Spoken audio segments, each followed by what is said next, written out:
Good morning. I'm Ronnie Ziggy, and I'm very happy to be introducing this morning's Insight program. Each year, UUVC celebrates Unitarian Universalist Service Committee Sunday. It used to be called Justice Sunday. UUSC is a service organization supporting local partners working on economic, environmental, and social justice projects in the United States and around the world.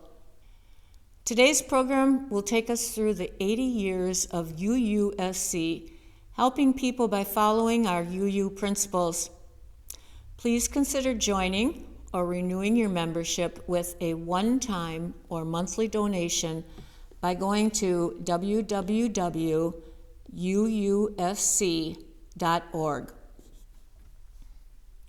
We welcome each of you viewing this morning's Insight program. We welcome everyone, all races, all faith backgrounds, all ethnicities, all gender identities, orientations, and expressions, all those who experience disabilities, and all political perspectives who come in peace. We begin our program today with the chalice lighting. The flame of our chalice this morning is a symbol of the warmth and brightness of our connections. The flame lights our way back together again from our separate lives, and it lights our way forward into this new church year of promise and renewal. By Janet Parsons. Now, please join me in our affirmation of covenant. Love is the doctrine of this church, and the quest of truth its sacrament, and service its prayer, to dwell together in peace, to seek knowledge and freedom, to serve humankind in fellowship, to the end that all souls shall grow into harmony with the good. Thus do we covenant with one another. Our tradition at UUVC is to be generous with time, talent, and treasures, so each week we take up a collection to show our commitment to ourselves and the community at large. This month's Share the Plate recipient is all about kids. In cooperation with the Church of Christ, your generosity will provide meals for kids and their families during the summer when they are not receiving lunches at school. To make a contribution, send your check made out to UUVC to 403 Barcelona, Hot Springs Village, 71909, with share in the memo line. Our program today will be an insight program about the work of the Unitarian Universalist Service Committee, known as UUSC. The video will feature the work of this organization over the last 80 years.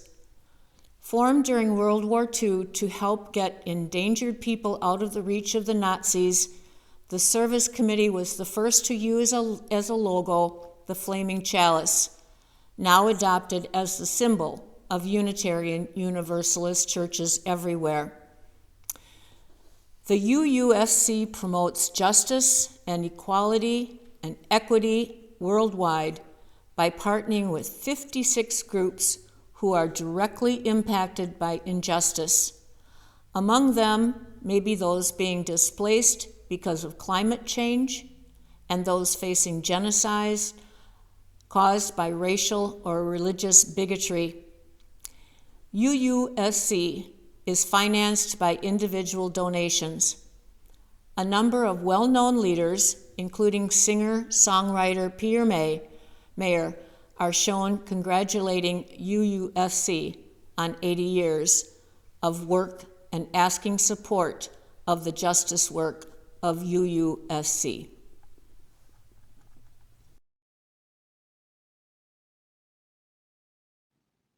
Welcome all to this service sponsored by the Unitarian Universalist Service Committee. We are grateful to be invited into your worshiping community in this way. I'm Reverend Mary Catherine Moore, President and CEO of UUSC. In uncertain times, it helps to look to times past when we have risen to challenges and tested the strength of our Unitarian Universalist values.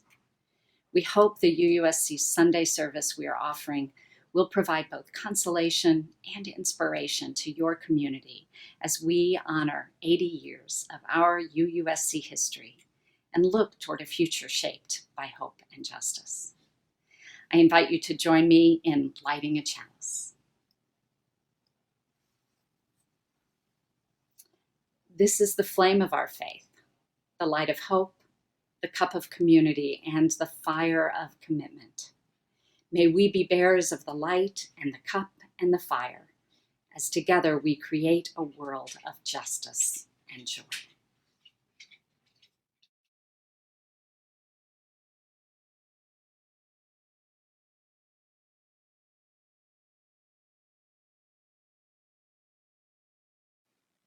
This reading is called Thank You, Climate Strikers by Rebecca Solnit.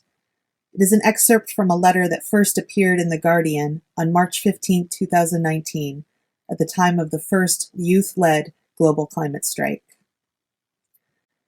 I want to say to all of the climate strikers today, thank you so much for being unreasonable. That is, if reasonable means playing by the rules, and the rules are presumed to be the guidelines for what is and is not possible, then you may be told that what you are asking for is impossible or unreasonable. Don't listen. Don't stop. Don't let your dreams shrink by 1 inch. Don't forget that this might be the day and the pivotal year when you rewrite what is possible. I don't know what will happen, because what will happen is what we make happen. That is why there's a global climate strike today. This is why I've started saying, don't ask what will happen, be what happens. Today, you are what is happening. Today, your power will be felt. Today, your action matters. Today, in your individual action, you may stand with a few people or with hundreds, but you will stand with billions around the world. Today, you are standing up for people not yet born, and those ghostly billions are with you too. Today, you are the force of possibility that runs through the present like a river through the desert. Here ends the reading.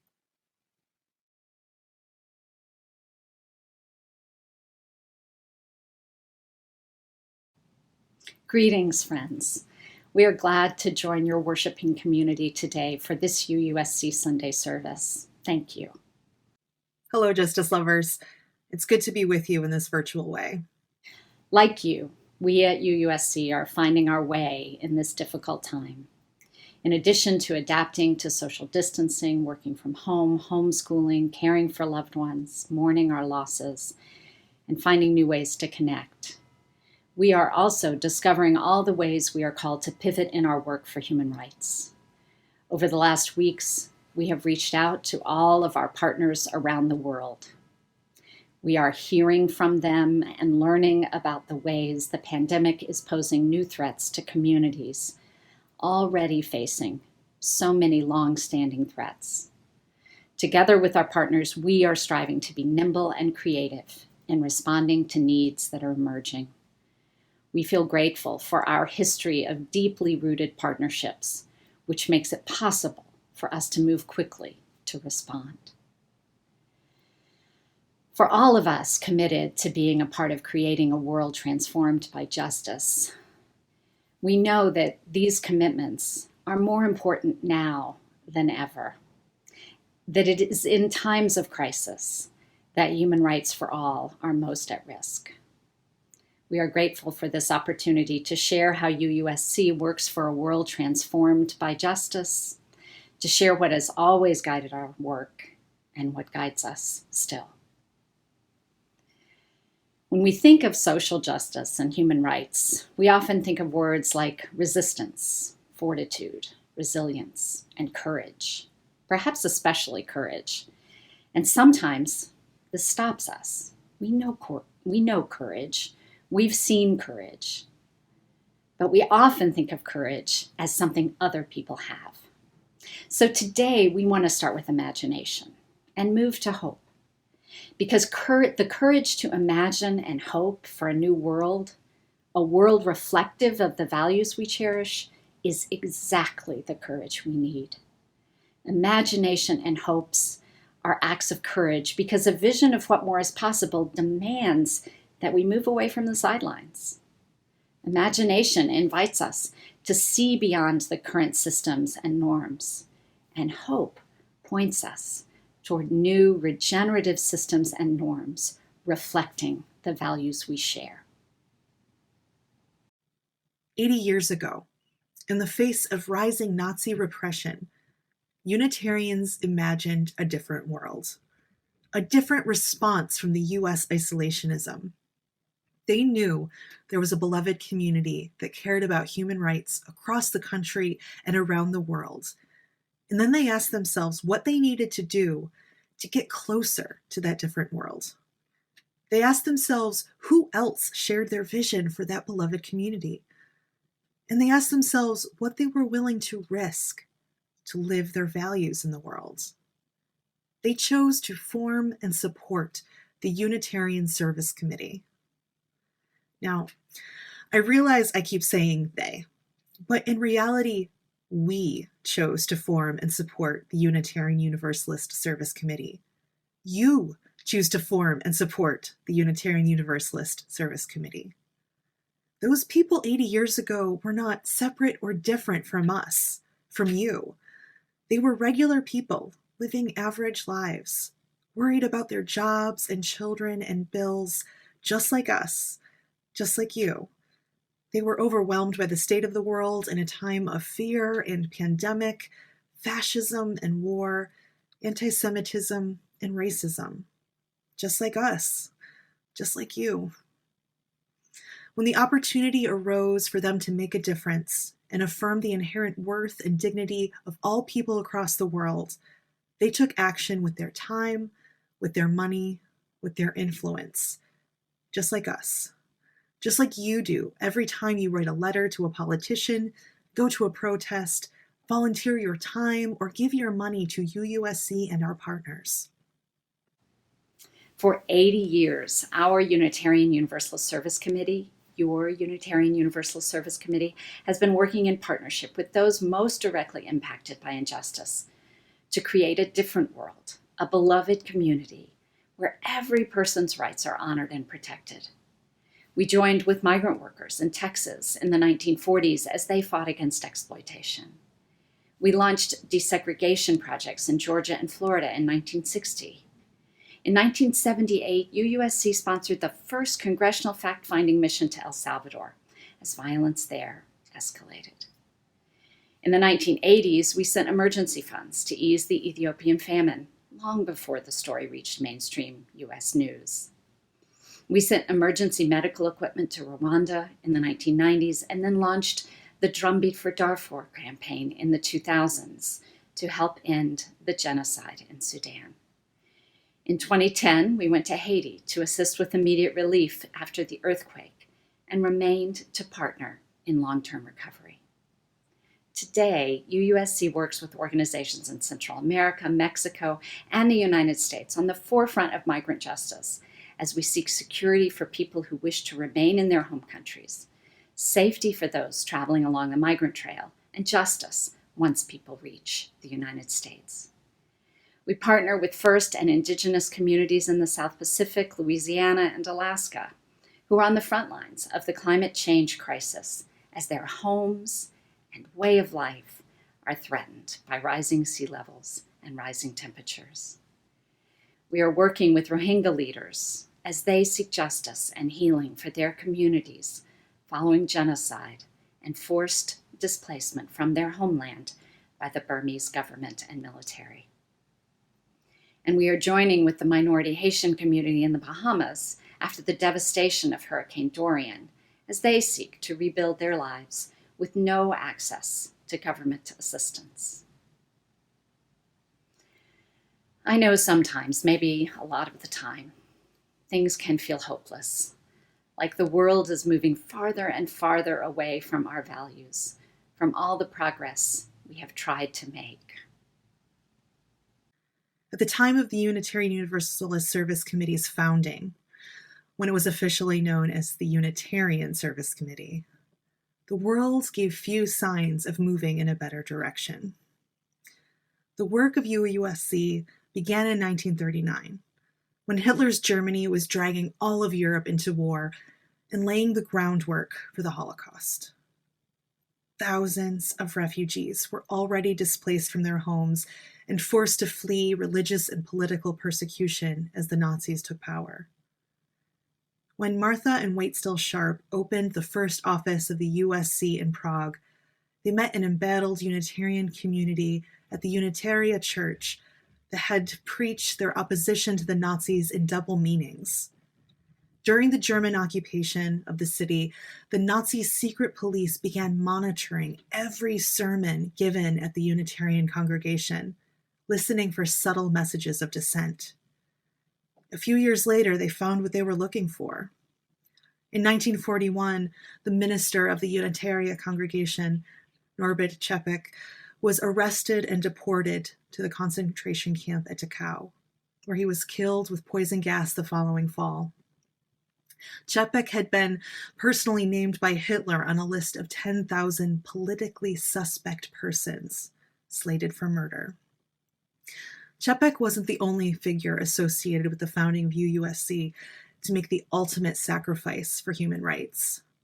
UUSC's early work in Prague involved helping refugees apply for visas and process other paperwork they would need to seek safety abroad. Similar to UUSC's current model of partnering with directly impacted communities, the Service Committee's first employees were Jewish refugees working to protect the rights of their own community. At the time, Jewish people in Prague were already facing persecution under Nazi occupation, and all the warning signs of the coming genocide were in place. They therefore knew the risks they took by staying in the city to help others. Nevertheless, historian Elizabeth Subeck writes, they delayed their own immigration efforts to help other refugees. Ultimately, none were able to emigrate or avoid deportation to the concentration camps. In the face of genocide, religious persecution, political assassination, and all the worst atrocities the human imagination has ever devised, it was an indescribable act of courage for these women and men to hope for a different world. As it always is. In the face of genocide, religious persecution, political assassination, and all the worst atrocities the human imagination has ever devised, men and women fighting for liberation display indescribable courage. I am in awe of the courage I have seen and learned about through our partnerships at UUSC. And I have also come to understand that the first and most important thing required for courage is imagination.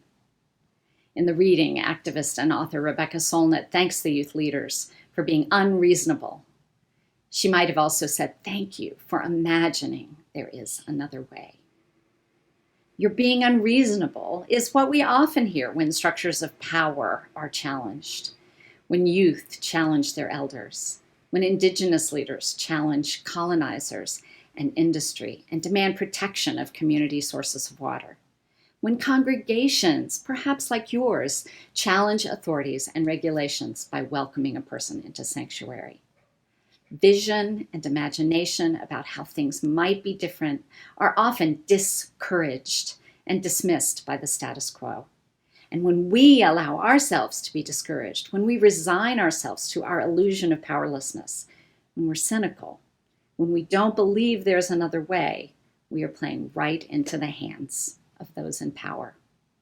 Our lack of imagination is a tool of empires and tyrants. It's how power gets away with conceding nothing. It's the courage we need right now. The courage to imagine. And the courage to imagine is so important now because it is through courageous imagination that we find the seeds of hope, radical hope, nourishing hope. It's a hope born of courage that can best be described in the often quoted phrase by the Reverend Jeremiah Wright, the audacity of hope. These words we are so familiar with today originally appeared in a 1995 sermon in which Wright was reflecting on the ravages of racism and apartheid in South Africa. Wright took as the text of his sermon a painting by the Victorian artist George Frederick Watts, whose depiction of hope shows a blindfolded woman playing a harp. Wright analyzed the message of the painting in these words. The harpist is sitting there in rags. Her clothes are tattered as though she herself had been a victim of Hiroshima or Sharpeville. Yet the artist dared to entitle this painting Hope. See, in spite of being in a world torn by war, in spite of being in a world destroyed by hate, in spite of being in a world devastated by distrust and decimated by disease, in spite of being in a world where apartheid and apathy fed the fires of racism, in spite of all of these things, the woman had the audacity to hope. She had the audacity to hope and to make music and to praise God on the one string she had left. Friends, we have come as far as we have because justice seekers throughout time have continued to have the audacity to keep reaching towards another imagined possibility. At UUSC, we have joined with audacious, imaginative, hope-filled people for the last 80 years. And with your help, we will continue this vital work for the next 80 years. And the 80 years after that. We will continue to go where justice calls, partnering with those most affected by disasters and human rights abuses. So long as Unitarian Universalists, people of conscience and moral imagination, continue to join with us, we will be here to join in the struggle, to lend our weight to bend the arc of the universe towards justice, to keep turning courageous hope into action. Thank you, my friends. Be well. Take good care of each other and keep the flame of justice kindled wherever you are today. Blessed be and amen.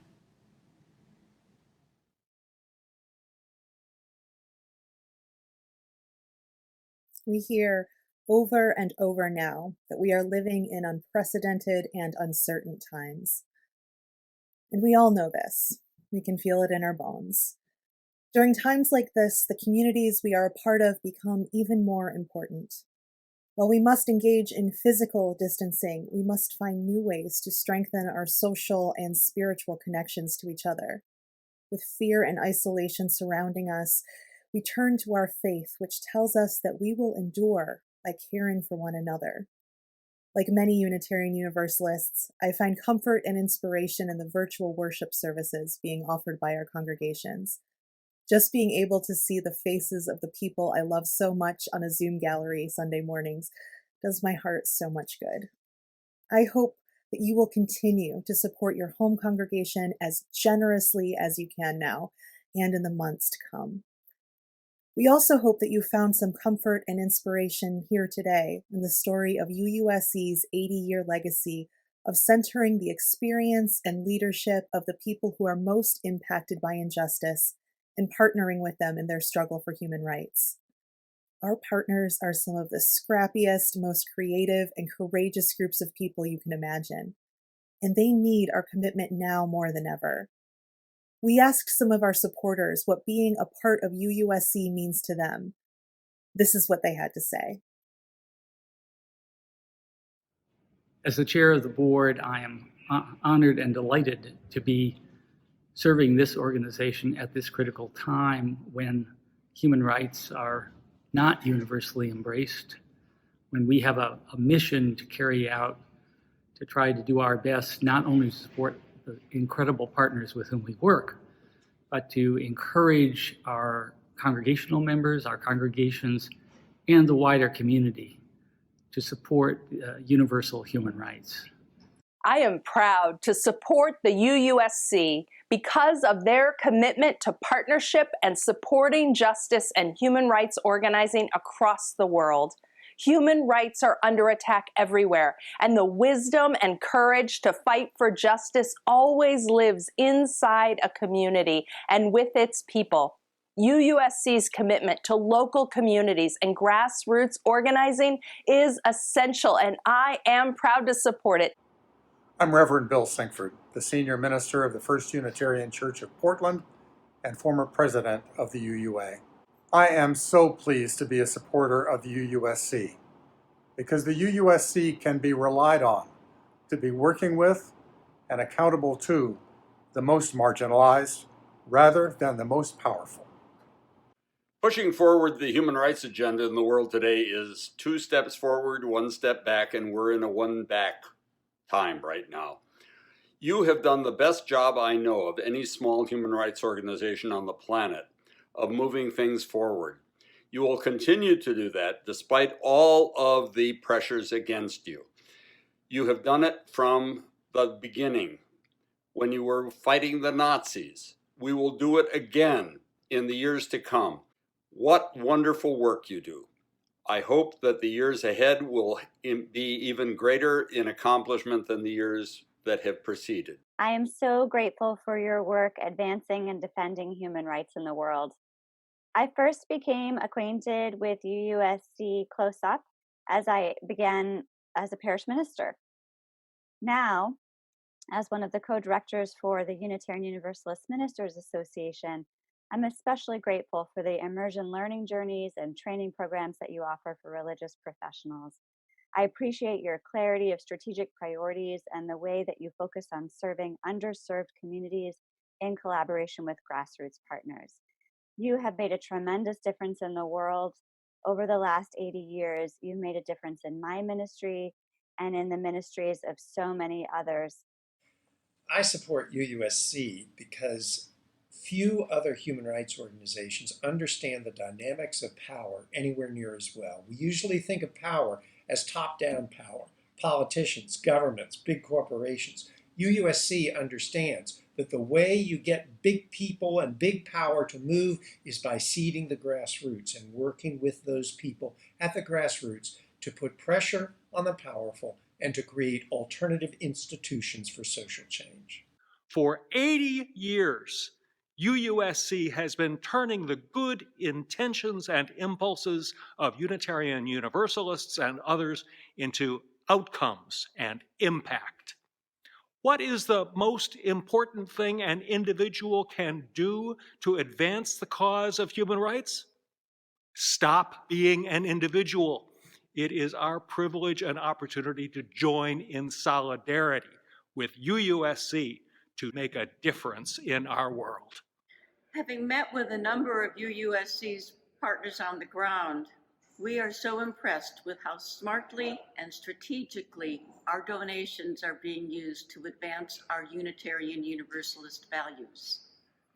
I am reminded of the adage we've heard at our many years at Unitarian Universalism, that to think globally and act locally. UUSC gives us the opportunity to act globally as well. I'm so grateful for your service all these years. One of the things I'm most proud of as a Unitarian Universalist is the dedication that this tradition has to the idea of justice and fairness for all people. You make us all so very proud. Thank you so much. It's really a thrill to see that the Service Committee is now celebrating its 80th. Wow. And it's still a vital force for a more just world. I was really proud to be director of the Service Committee from 72 to 98. And from the very beginning, I saw the work here as grounded in Unitarian Universalist values that champion human rights. In those years, we focused on women's empowerment and reproductive rights with local partners on 3 continents, and on war crimes against civilians in Central America, taking 30 members of Congress to see with their own eyes just what was happening there, and in the U.S. with problems of mass incarceration and child hunger. Well, today, the Service Committee responds to the challenges of today, but it's still grounded in the values that were there at the start. So, adelante, salud, congratulations, UUSC. Congratulations to the UUSC on 80 years of work and witness for human rights. Happy 80th, UUSC. Happy anniversary to all of you at the UUSC. A very happy anniversary to UUSC. Here's to another 80 years of great work in human rights. Thank you, UUSC, and keep up the great work. Happy 80th anniversary, UUSC. Happy 80th birthday, UUSC, and many, many more. Thank you for your work and blessings on the next 80 years. If some of what you've heard today intrigues you, if you long to be part of a movement that imagines, hopes, and fights for more, now is your chance to be part of this vital justice work. UUSC is completely independent and is able to do all that it does because people like you support our mission. A contribution at any level makes you a member of UUSC, and your support ensures that in perilous times, with threats to human rights expanding on all sides, our response too can expand. After you've made your congregational gift, we hope you will consider making a contribution online by going to uusc.org/UUSC-Sunday or by finding the UUSC Sunday image on our homepage. Many, many thanks.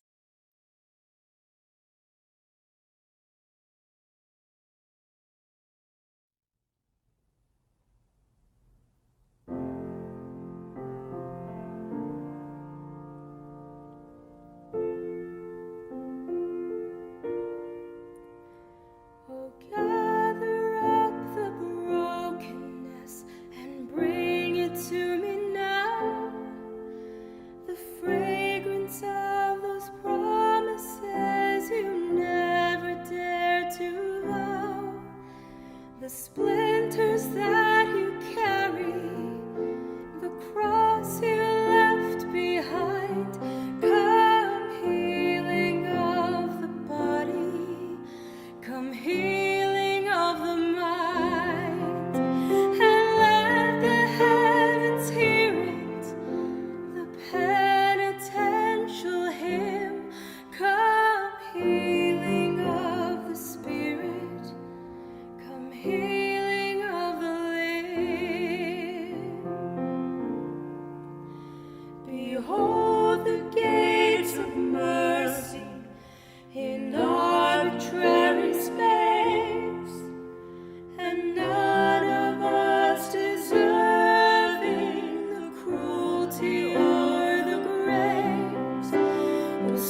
In the spirit of activist and author Rebecca Solnit, when our dreams, our hopes for a better future cause them to admonish us to be reasonable, don't listen. Don't stop. Don't let your dream shrink by 1 inch. Don't forget, this might be the day and the pivotal year when we rewrite what is possible.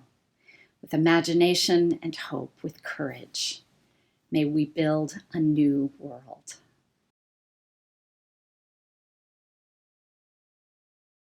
There ain't no other love ever compared to you. You've got to trust me now. I've searched my whole life through, been round this great wide world, found only one thing that's true. There ain't no other love like you. There ain't no other life that I would rather do than be here right by your side, helping us both get through.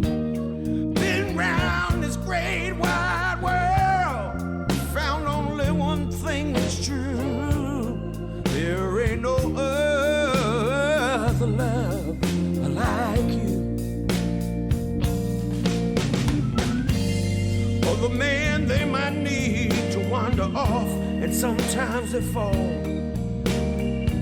But all I ever need is to be with you in our home. And anytime I get lost, or I'm not sure I can face it all, I just look into your eyes and I see all I need to know. There ain't no other love could ever compare to you. You got to trust me now. I've searched my whole life through, been round this great wide world, found only one thing that's true. There ain't no other love like you.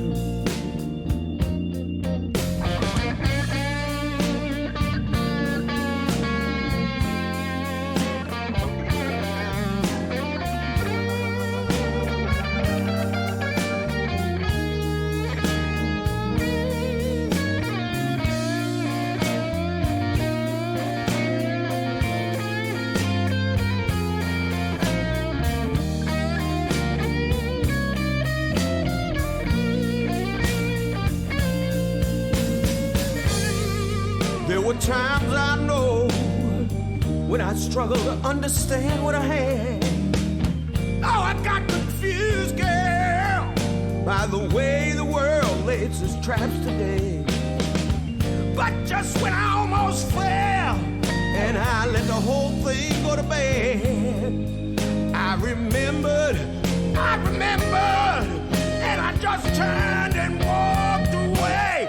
There ain't no other love could ever compare to you.